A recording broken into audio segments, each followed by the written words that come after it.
नमस्ते। आज रसोई नगरी में हम बनाने वाले हैं चने दाल के भरवा पकौड़े। ये बहुत डिलीशियस होते हैं। तो सबसे पहले इस दाल के बीच में जो फिल करना है हम वो स्टफ तैयार करेंगे। तो इसको एक तरफ रख देते हैं। तो यहाँ पर मैंने एक नॉन स्टिक फ्राई पैन लिया है जिसमें मैंने मुश्किल से आधा चम्मच ही घी डाला है, रिफाइंड डाला है। वो गर्म हो जाए इसलिए मैं आपको।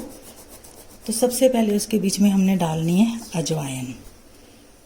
अजवाइन इसलिए डाली जाती है कि पेट के लिए बिल्कुल ठीक होती है।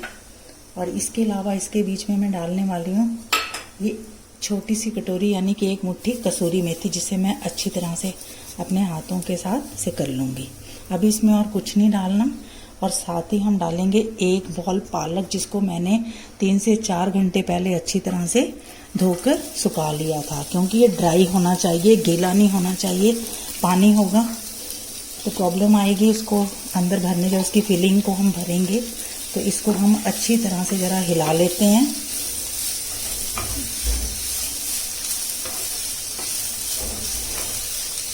इसको हम तेज़ आंच में ज़रा पकाएंगे, थोड़ा सा भूनेंगे। 7-8 सेकंड भूनने के बाद ये देखिए बिल्कुल अच्छी तरह से, मतलब इसका जो मॉइस्चर था वो ख़त्म हो गया है। फ्लेम मैंने तेज़ रखी थी, इसको हम थोड़ा स्लो करते हैं और इसके बीच में और चीज़ें डालते हैं। इसका पानी देखो, इसमें बिल्कुल पानी नहीं है, बिल्कुल दबाने पर पानी नहीं दिखाई दे रहा। ये देखिए ये घी है जो आपको दिखाई दे रहा है। तो इसे हम नीचे से मीडियम फ्लेम रखेंगे और इसके बीच में मैं 1 कटोरी, यानी जितनी मैं नॉर्मल कटोरी यूज़ करती हूँ मैं, जो उतना ही पनीर यानी कि 100 ग्राम के करीब पनीर डालेंगे, जो बिल्कुल मैंने अच्छी तरह से बारीक किया हुआ था। ये घर का पनीर है। घर का पनीर हो तो ज़्यादा बेस्ट है। आप अपनी आंखों के सामने बनाएंगे और आपके बच्चे जब इसको खाएंगे तो उन्हें कोई प्रॉब्लम भी नहीं होगी, क्योंकि बाहर के पनीर में तो काफ़ी चीज़ें भी डाली जाती हैं बनाने के लिए और उसको प्रिजर्व करने के लिए। इसके अलावा इसमें मैं कुछ मसाले डालूंगी।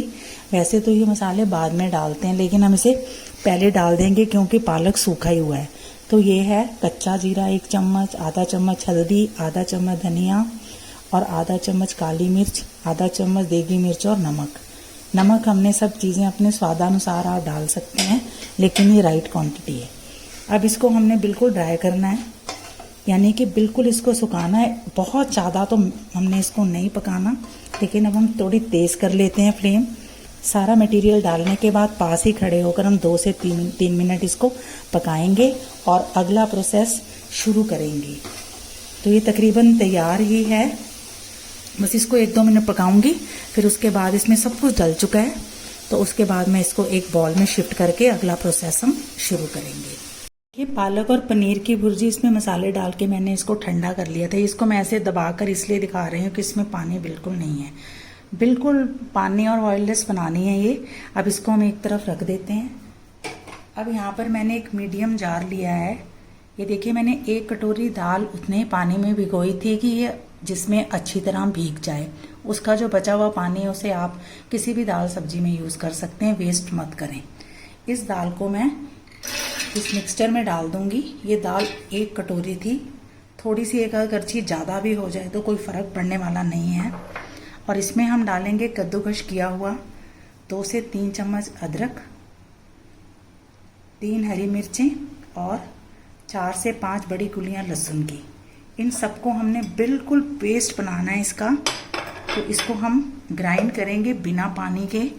पानी की ज़रूरत पड़ी तो मैंने यहाँ पे रखा हुआ है, मैं यूज़ करूँगी पानी को, लेकिन पहले इसे ऐसे ही। ये देखिए ये पेस्ट बन गया है। इसको बिल्कुल बारीक पेस्ट करना है। इसके बीच में जरा सा भी कोई पार्टिकल्स यानी कण नहीं रहने चाहिए मिर्च, अदरक और लहसुन के। यदि आप लहसुन नहीं खाते हैं तो उसे अवॉइड कर सकते हैं, पर सच माने कि लहसुन से वो बहुत ही स्वादिष्ट बनते हैं। तो ये देखिए इसमें ये एक तरह से चिपक सा जाता है, तो इसमें हम थोड़ा सा पानी यूज़ करेंगे, थोड़ा सा पानी, बस तकरीबन 4 से 5 चम्मच, और इसको अच्छी तरह से हिला लेंगे। अब आते हैं हम इधर। तो इधर मैंने प्रांत में 1 कटोरी जो मैं हमेशा यूज़ करती हूँ वो मैंने आटा लिया है। इसके बीच में मैं थोड़ी सी अजवाइन डालूंगी, उसमें मैंने आधे से भी कम चम्मच डाली थी। और इसके बीच में मैं डालूंगी आधा कटोरी सूजी और आधी कटोरी ही बेसन डालूंगी। क्योंकि ये दाल की स्टफ़ यानी कि भरमा पकौड़े बन रहे हैं तो क्वांटिटी थोड़ी सी ज़्यादा हो भी जाती है तो कोई बात नहीं, फैमिली इसको पेट भर के खा लेगी। आधा कटोरी हम मैदा डालेंगे इसमें। ये 4 ग्रेन मैंने आटा, सूजी, मैदा और बेसन लिया है, इसमें हम मिक्स कर देंगे। और साथ ही हम थोड़ा सा नमक और डालेंगे। नमक इसमें बहुत ज़्यादा नहीं डालना, बस तकरीबन आधा से भी कम चम्मच डालना है। और इसके बाद हम इसके बीच में डालेंगे आधा चम्मच बेकिंग सोडा, मीठा सोडा जिसको कहते हैं। और इस डो को हम ज़रा जिस तरह से पूरियों का डो बनाया जाता है उस तरह से हमने इस डो को बनाना है। ये सब चीज़ों को पहले ग्रेन को मिक्स कर लेना है, ये चारों ग्रेन ही। इसमें यदि आप मैदा कम डालना चाहते हैं तो फिर आप सूजी और बेसन और आटे की मात्रा थोड़ी बढ़ा दें। और लेकिन मैदा डालना ज़रूरी है क्योंकि मैदा बाइंडिंग में बहुत अच्छा लगता है, काम आता है। तो अब हम पानी को एक तरफ रख देते हैं। हम इसमें मैंने 4 से 5 चम्मच पानी डाला था। अब हम क्या करेंगे, इस सारे मिक्स को थोड़ा थोड़ा करके इसके बीच में डाल देंगे। वैसे तो ये सारा यूज़ हो जाएगा क्योंकि इसमें पानी की मात्रा बहुत कम है, तो ये मैं सारा इसमें निकाल लूँगी। हाथ अच्छी तरह से धोकर ही आप आटे पे लगाएं। इस सब मटेरियल को हम निकाल कर इसके साथ हम इस आटे को जिस तरह पूरियों का आटा बनाते हैं उस तरीके से हम इसको गूंदेंगे। और यदि ज़रूरत पड़ी तो इस जार में लगे हुए मटेरियल में थोड़ा सा पानी डालकर हम थोड़ा थोड़ा पानी इस्तेमाल करेंगे, लेकिन इसी से सबसे पहले आप इस डो को बनाइए।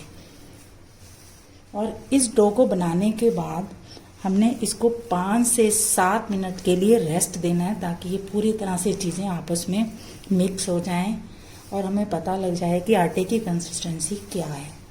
तो हम इसको अच्छी तरह से गूंद लेते हैं ज़रा।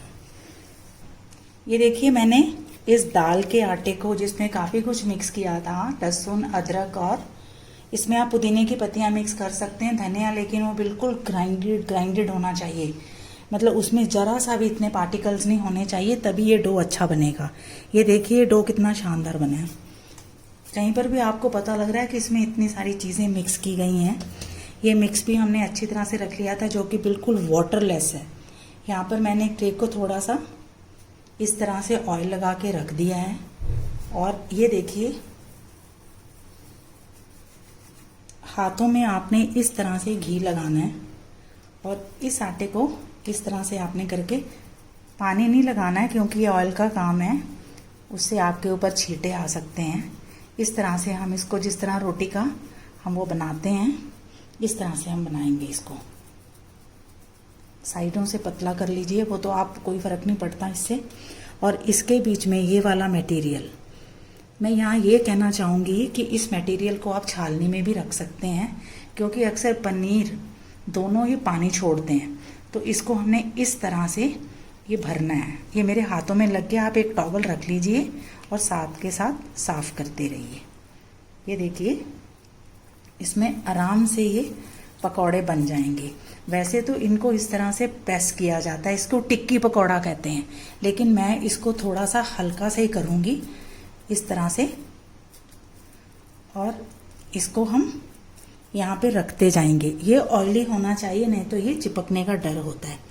और फिर एक और आपको बता देती हूँ मैं, ये देखिए घी वाले हाथ ऐसे होने चाहिए और इसको आप इस तरह से गोल कीजिए।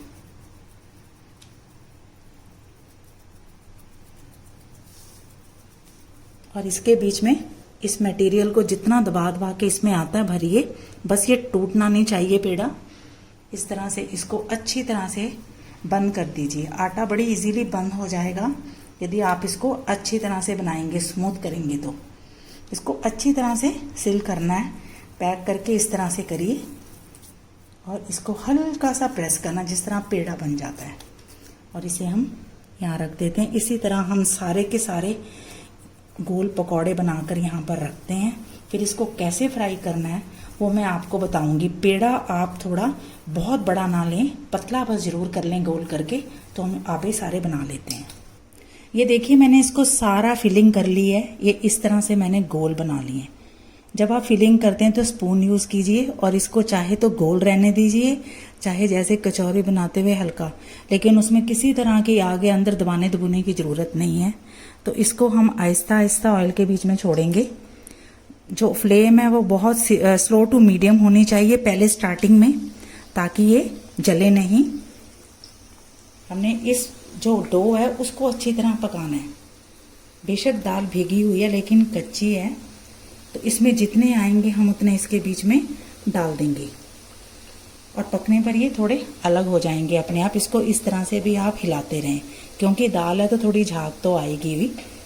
अब इसको हम बिल्कुल, ये देखिए इस फ्लेम में अभी मैं इसको पकाऊंगी और इस तरह से इसको, अभी इसको पकाना नहीं है, वही हम इस्तेमाल करेंगे कि जब भी इस पे थोड़ा थोड़ा ऐसे घी, यदि थोड़ा सा कम हो जाता लगता है आपको घी तो उसको ऐसे ऊपर डालिए और इसे अच्छी तरह से आपने सेकना है। ये कच्चे नहीं रहने चाहिए, वैसे तो ये फूल जाएंगे।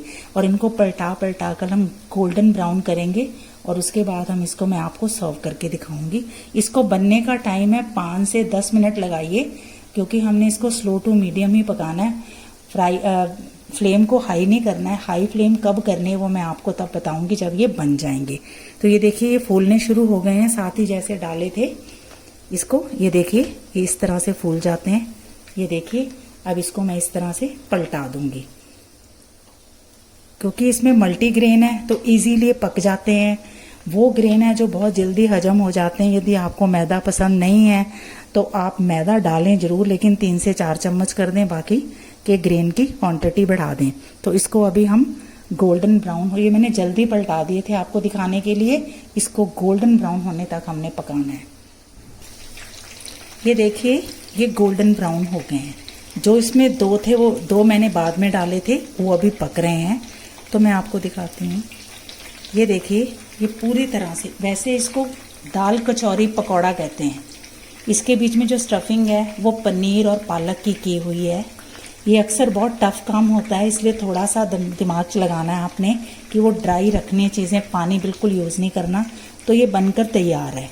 इसे हम यहाँ पर इस तरह से निकाल देंगे। देखिए इसके यही गुण होता है कि ज्यों ज्यों ये फ्राई होता है ग्रेन ऑयल को छोड़ देता है। जो जो फ्राई हो गए वो हम निकाल के सर्व करेंगे और जो रह गए उन्हें हम थोड़ा सा पका लेंगे। इसका नाम है दाल कचौरी पकौड़ा। तो इसे आप किसी भी ओकेज़न में बना सकते हैं। ये बड़ा हाइजीनिक है, क्योंकि इसमें दाल डली हुई है, पालक डला हुआ है, पनीर डला हुआ है। तो इसे हम अभी सर्व करते हैं। लीजिए आप सबके लिए चना दाल का भरमा पकौड़ा। इसे कचौरी पकौड़ा भी कहते हैं। ये पकौड़ा ही है। अभी ये काफ़ी गर्म है, ये थोड़ी देर में बहुत, जब आप इसको खाएंगे बड़ा क्रंची सा है, क्योंकि इसके बीच में जो फिल किया गया वो भी है पालक और पनीर। कोई ऐसी चीज़ नहीं है। जो ग्रेन हमने यूज़ किए हैं वो भी सब बहुत ही ताकतवर हैं। तो आप इन्हें अपने बच्चों को जरूर खिलाएं और खुद भी खाएं और अपने फ्रेंड्स को भी खिलाएं। Kindly subscribe my channel to get the new recipes.